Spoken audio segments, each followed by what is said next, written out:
Hey buddies, great to see you again. So I am back in Colorado. Came to Colorado, worked some ground for some gold. My friend Morgan Gold Putts, him and I worked this area, a little bit of this area last night in the dark. Yeah, it was a lot of fun. Found good gold.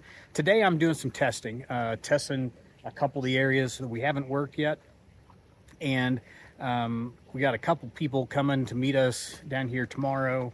Just a little, get together, have fun. So I'm testing some of these areas, see, get an idea for which areas we want to work harder.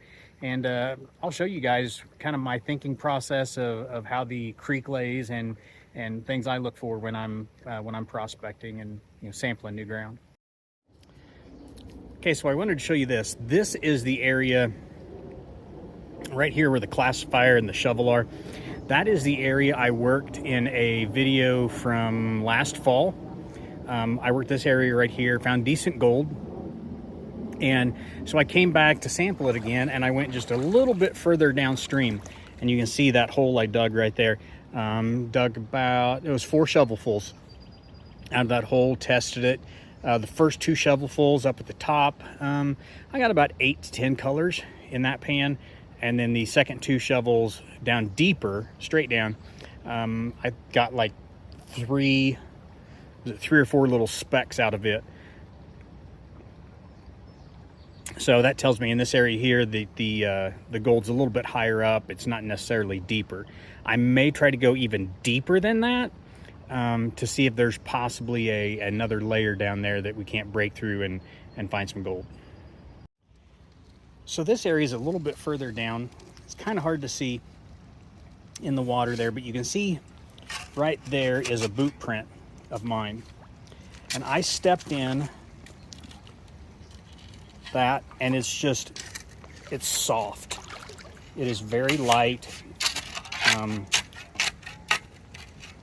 It is very light. It's like float sand. Not really something that's compact. And then if you go right over here, this is solid. Not solid, but this is packed dirt. So see how it's difficult to get your shovel in there. So there's my sample hole there. So this whole area right here, from where that test hole is up until about right here, is a pretty good looking ground to run. So we're going to try to run it maybe tomorrow. I apologize for the shadows here. I can't really control that. But this is a look at the pool. We're going to try to work tomorrow. We got a dam. Morgan built this dam around, and then we've got the flow coming here, so we can set up a sluice or 2 right here, and then run our material right here. That hole right there is pretty deep, right there in the middle. That's a pretty good hole. But this area right here at the bottom end, if you can see this and hear that stuff's pretty tightly packed in there. So I think what I'm going to do today is I'm going to go ahead and classify 2 buckets of this material right here.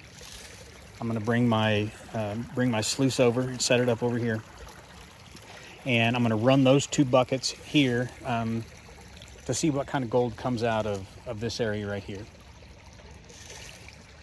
If I still have time after that, I wouldn't mind going back up there and running 2 buckets from that area up there. At least 2, if not more. So let's get this started.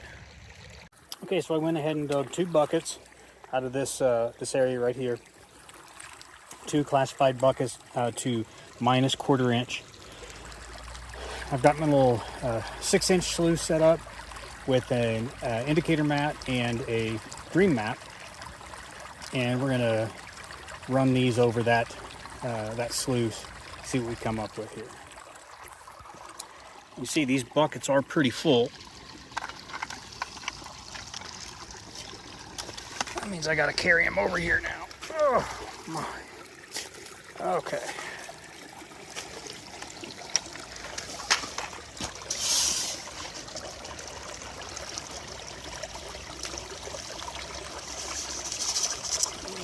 see how this is cleaning out.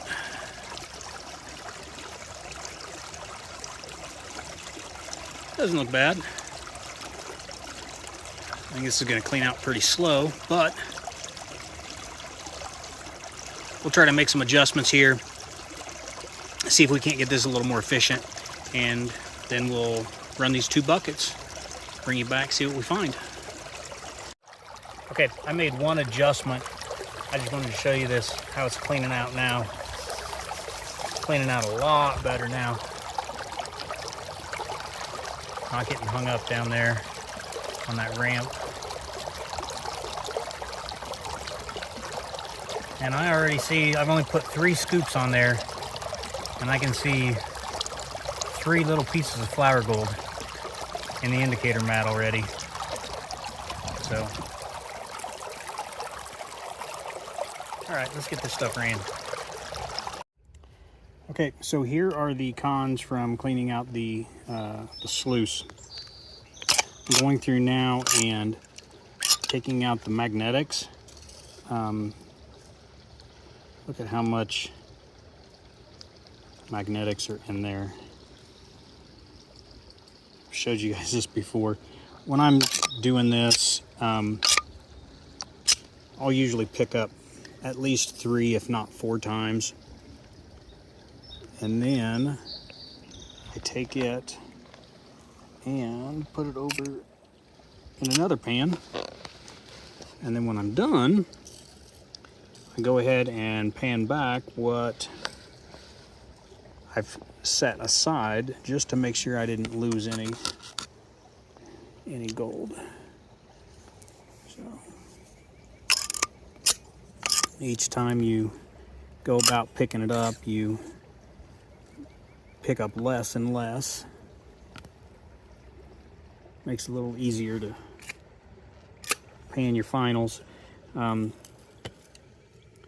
This area is just, I mean, it is just loaded with black sand and with magnetite. That's after about the 6th round of cleaning out the magnetics. Okay. I think that's about all the magnetics. Now, we're going to finish panning back this stuff here. I'm going to try to do this one-handed, if I can.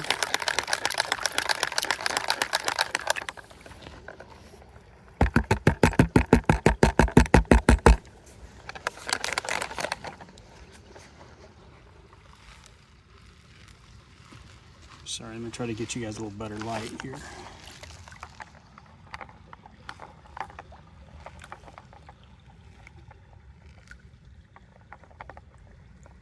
Bunch of lead in there. I am not doing a great job of painting this one-handed. You can see 2 little pieces right here.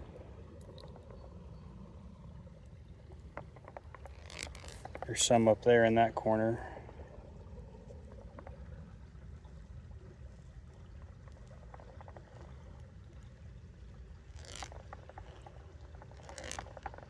Yeah, there's a little more than I thought, but it's not phenomenal.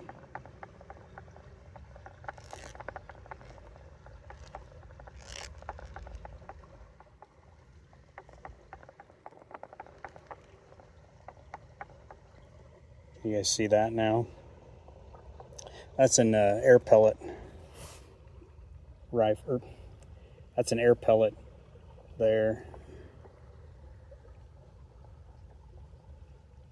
All right, let's get this finished out. Okay, here's the final tally count, whatever, from those 2 buckets. I'm not that impressed.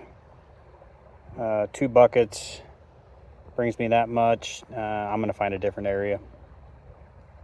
It's not terrible, but for here, it's not worth pursuing that really. So anyway, we'll get this snuffered up, and then we're gonna pan back these the magnetics that we moved over. Okay, there is, panning back, the magnetics. There's all the magnetics there, and there is nothing.